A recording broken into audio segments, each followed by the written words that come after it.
자, 오늘 우리가 파헤쳐볼 이야기는 어쩌면 우리 사회가 겪고 있는 모든 문제의 근원을 단 하나로 지목하는 아주 강렬한 주장입니다. 모든 혼란이 바로 여기서 시작됐다고 외치는 목소리, 지금부터 그 논리를 한번 따라가 보겠습니다. 바로 이 한마디입니다. 바보야, 문제는 부정선거야. 이게 이 주장의 심정부죠. 다른 모든 복잡한 정치, 경제, 사회 문제를 이야기하기 전에 근본적으로 딱 하나, 바로 이 문제가 해결되지 않으면 아무것도 소용없다고 단언하고 있습니다. 이런 말들 많이 들어보셨을 겁니다.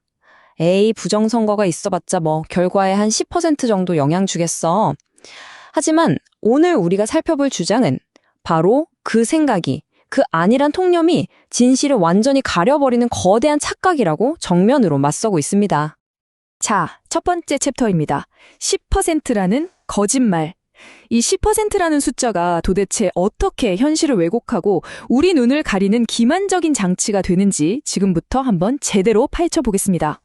도대체 10%라는 수치의 근거가 뭡니까? 이 주장은 단호하게 말합니다. 그건 현실을 흐리기 위해 누군가 만들어낸 아무런 근거도 없는 새빨간 거짓말일 뿐이라고 말이죠. 두 번째 이야기. 뒤집힌 선거들입니다. 이제 막연한 주장을 넘어서 지난 총선과 대선에서 실제로 결과가 어떻게 통째로 뒤바뀌었는지를 보여주는 구체적인 숫자들을 직접 마주할 시간입니다. 자, 보세요. 300석 중에 무려 50석. 계산해보면 거의 17%에 달하는 의석의 주인이 바뀌었다는 겁니다. 10%요? 비교가 안 되죠. 이건 선거 판세에 영향을 미치는 수준이 아니라 아예 판 자체를 엎어버리는 그런 숫자라는 겁니다. 이게 어떤 결과를 낳았냐면요. 정말 충격적입니다. 그냥 의석 몇 개 더 얻고 잃고 이런 차원이 아니에요. 원래대로라면 다수당이 됐어야 할 우파 정당이 120석짜리 소수당이 되고 반대로 소수당이 됐어야 할 좌파 정당이 180석 거대 여당이 됐다는 겁니다. 그러니까 국회의 권력 지도가 완전히 180도 뒤바뀌었다는 거죠. 아니, 그럼 이런 주장을 뭘로 증명하냐? 바로 이 지값이라는 통계 도구를 씁니다. 이게 뭐냐면요. 쉽게 말해서 사전투표 결과랑 당일 투표 결과가 얼마나 다른지 보여주는 수치예요. 이 값이 높으면 높을수록 이 두 투표가 같은 사람들이 한 게 맞나? 하는 합리적인 의심을 할 수 있는 아주 강력한 신호가 되는 거죠. 그런데 여기서 정말 말도 안 되는 숫자가 튀어나옵니다. 49.333. 이게 통계학적으로는요, 그냥 불가능하다는 뜻이에요. 얼마나 불가능한 확률이냐면 빅뱅 이후로 오늘까지 매일매일 로또 1등에 당첨되는 것과 같은 확률이라고 합니다. 이건 우연이라고는 절대로 설명할 수 없는 현상이라는 겁니다. 가장 중요한 건 바로 이 차이입니다. 보세요. 바로 직전 20대 총선만 해도 Z값이 대부분 1.5 아래로 통계적으로 아무 의미 없는 수준이었어요. 그런데 불과 4년 뒤 21대 총선에서는요.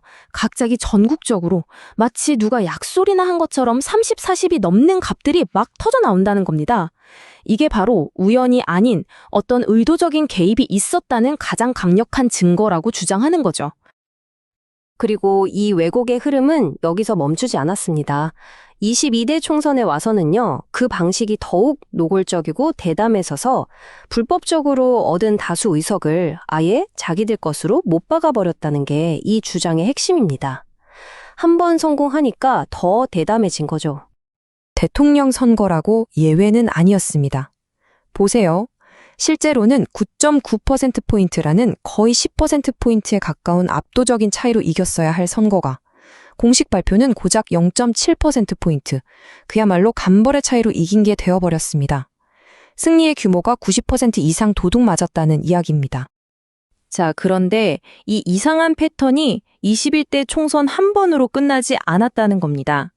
이 흐름이 그대로 대통령 선거까지 이어졌고 그 결과가 지금의 대한민국, 이 마비된 정부를 만들었다는 주장으로 이어집니다.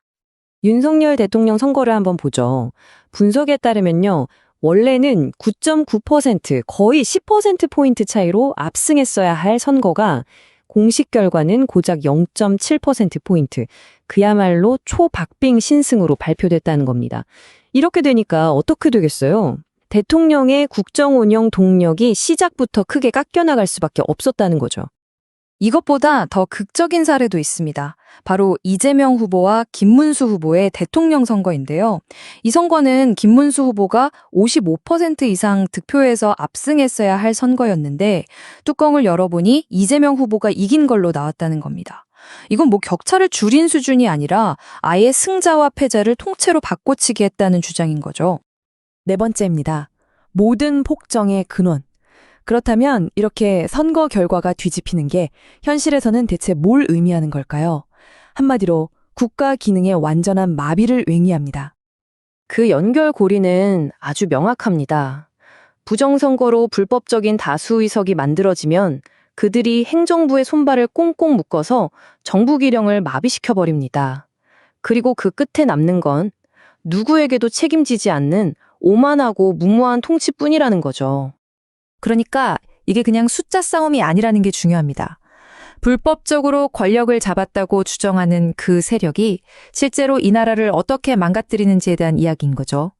20명이 넘는 공직자를 탄핵하겠다고 위협하고 정부가 일할 돈은 전액 깎아버리고 국민과 야당은 완전히 무시한 채 나라를 망하게 할 친중 정책만 밀어붙이고 있다는 겁니다. 다섯 번째, 세계적인 음모입니다. 이제 이 주장은 대한민국이라는 국경을 훌쩍 뛰어넘습니다. 이 모든 일이 사실은 아주 잘 조직된 국제적인 부정선거 카르텔의 일부라고 지목하면서 그 무대를 전 세계로 넓힙니다. 이 주장이 그려내는 국제적인 연결망, 정말 충격적입니다. 한국의 선거관리 시스템이 해외 부정선거의 원흉으로 지목되고 저 멀리 베네수엘라의 엉터리 선거 시스템이 미국 대선에 쓰였다는 의혹이 제기됩니다. 브라질의 룰라, 베네수엘라의 마두로, 이들의 당선 배후에 같은 세력이 있다고 말합니다.